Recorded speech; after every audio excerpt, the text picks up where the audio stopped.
नमस्कार दोस्तों, स्वागत है आपका हमारे YouTube चैनल शिव टेक पर। कैसे हैं आप लोग? आशा करते हैं आप लोग अच्छे ही होंगे।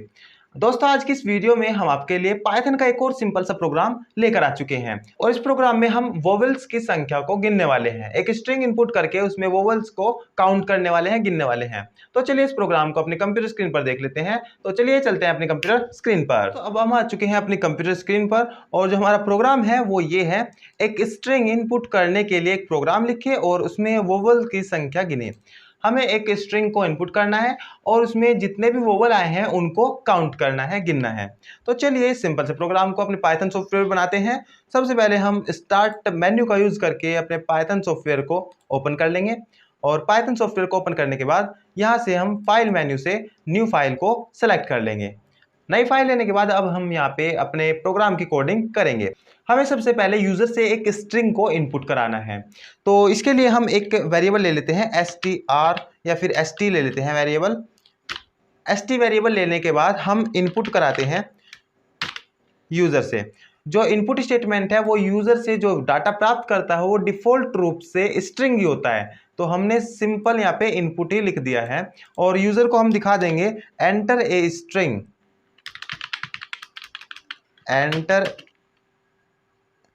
A string for count vowel.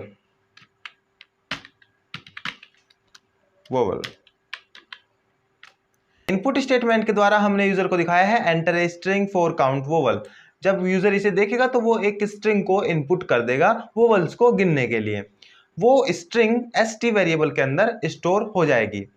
अब हमें एक कंडीशन चेक करनी है, एक लूप चलाना है इस स्ट्रिंग के अंदर। तो हम लिखते हैं यहाँ पे for a in range, range की जगह पे हम st लिख लेंगे। अगर हम यहाँ पे इस तरह से लूप चलाते हैं फॉर ए इन st, यानी हम इस स्ट्रिंग में जो यूजर से इनपुट की है, हमने स्ट्रिंग इनपुट से प्राप्त की है स्ट्रिंग, उस स्ट्रिंग के अंदर हम लूप चला रहे हैं। ए कंट्रोल वेरिएबल है, ए के अंदर यूजर द्वारा इनपुट की गई स्ट्रिंग का पहला कैरेक्टर ए में स्टोर होगा। दूसरे टाइम पे जब लूप चलेगा तो दूसरा कैरेक्टर ए में आएगा। तीसरे बार जब लूप चलेगा तो तीसरा कैरेक्टर ए के अंदर आएगा। तो इस तरह से हमारा जो लूप है वो एग्जीक्यूट होगा।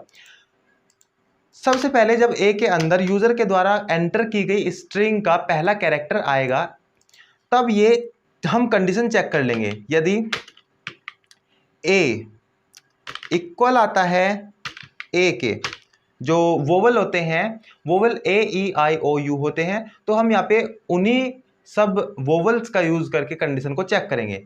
यदि ए में ए आता है, ये ए कंट्रोल वेरिएबल है, या फिर ए के अंदर ई आता है, या फिर ए के अंदर आई आता है,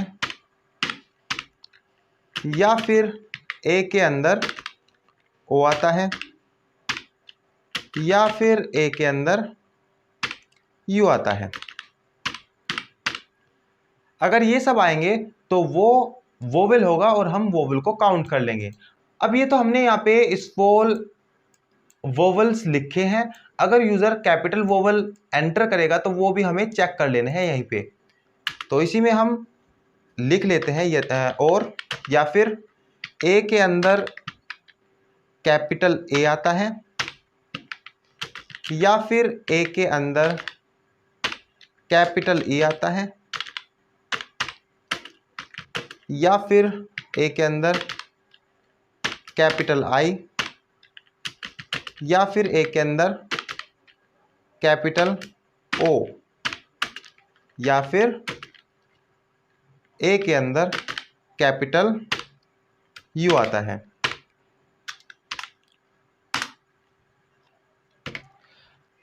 हमने एक कंडीशन बना दी है, यदि ए के अंदर ए ई आई ओ यू कैपिटल या स्मॉल किसी में से भी कोई भी एक आएगा तो जो हमारा प्रोग्राम है वो इस इफ के अंदर आ जाएगा और काउंट कर लेगा।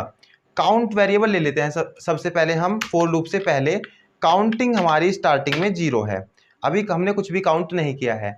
अगर जब लूप पहली बार वर्क करेगा तो ए के अंदर यूजर के द्वारा इनपुट की गई स्ट्रिंग का पहला कैरेक्टर होगा।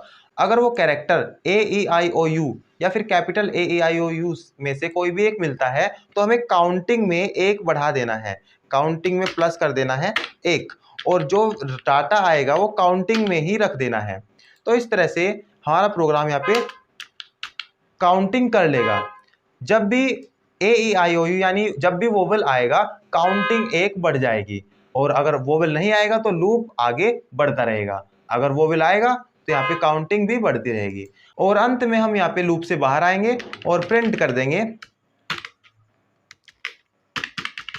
Number of vowels, number of vowels, और उसके बाद वोवेल की संख्या जो हमारे पास काउंटिंग के अंदर हमें मिली है, सी, नंबर ऑफ वोवेल्स कोलन सी। तो ये इस तरह से दिखाई देगा, कोटेशन के अंदर जो डाटा है वो जो का त्यों दिखाई देगा, और ये सी वेरिएबल है, सी वेरिएबल के अंदर जो भी काउंटिंग हमें मिली है वो काउंटिंग दिखाई देगी। तो हम एक बार इस प्रोग्राम को सेव कर लेते हैं, उसके बाद रन करके देख लेते हैं। फाइल मेन्यू का यूज करके हम सेव ऑप्शन से इस प्रोग्राम को सेव कर लेते हैं। हम इसको काउंट वोवेल के नाम से सेव करेंगे। काउंट वोवेल के नाम से हमने इस प्रोग्राम को सेव कर लिया है, और अब हम इसे रन कर लेते हैं रन मॉड्यूल से।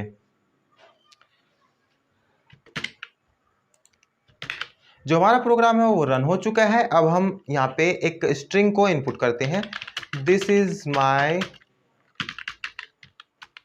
Simple string. हमने ये डाटा यहाँ पे एंटर किया है, उसके बाद हम एंटर कर देते हैं।